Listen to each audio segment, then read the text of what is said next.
about having ADHD and being a nature photographer is that sometimes you can stay on track and sometimes you get really distracted. Like today, I happened to notice out the window that in my garden there was a gorgeous dahlia blooming, and I thought I should cut it and bring it in because why not have one pretty flower inside? But then I went out there and I went to go pick it, and when I looked next to it, there was another dahlia, and on that dahlia was a sleeping bumblebee, and it was adorable, and I thought I need to take its photo.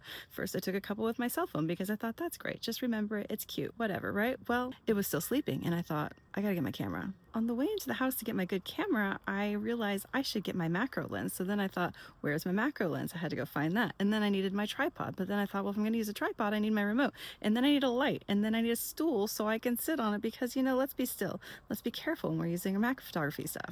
After 2 trips in and out of the house, I got back outside and the bee was thankfully still sleeping, and I was thrilled to be able to photograph it. But then I was sitting there and there was the cutest little slug, and I thought I should photograph that. Like, we're talking 1/4 of an inch big, and I was so happy to have my macro lens out. Right after I was photographing that, I saw all of the dewdrops on the flowers, and I was like, oh, those are too pretty too. I need to get photos of that. The dewdrops on the flowers got me thinking, I bet there's some dewdrops on spiderwebs still if I can find any spiderwebs. So then I started wandering around my garden looking for spiderwebs. As I was wandering through the garden looking for spiderwebs, I found a couple. I also found a really cute little tiny spider, and then I found a really pretty moth.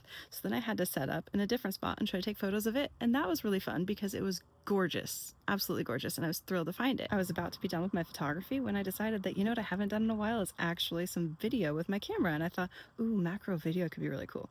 Well, I happened to notice a different slug, a tiny slug. I ended up spending quite a bit of time filming this slug. Slugs are pretty cool. I also think slugs are highly underappreciated. We need them. They help break down all sorts of things in our yards, which apparently you can tell now by looking at my little video that I took of a slug eating, because I don't know why. Of course, after filming the slug, I thought maybe I should try to film that moth if it's still around. It was.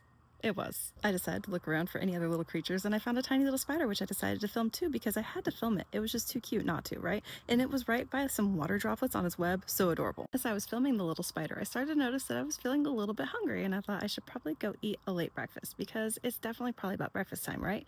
And so then I looked at my watch, and that's when I realized that I had been outside for 2 hours, and it was actually noon, and I needed to go in and eat lunch and not breakfast. So then I went inside and I had my lunch. And do you know what I didn't do? I never remembered to cut that dahlia to bring inside. Honestly, days like today can be seriously frustrating when I'm trying to get real things done and I get distracted. But today I'm choosing to laugh about it and choosing to be grateful that I got to see some really cool creatures out in my garden. And I hope you enjoy the images I captured and shared with you too. If you struggle with ADHD and all of the many, many trials that it can bring your way, I hope that you find grace for yourself and find ways to find humor in these ridiculous moments. I know I have to sometimes because it can be really hard. You're not alone in this.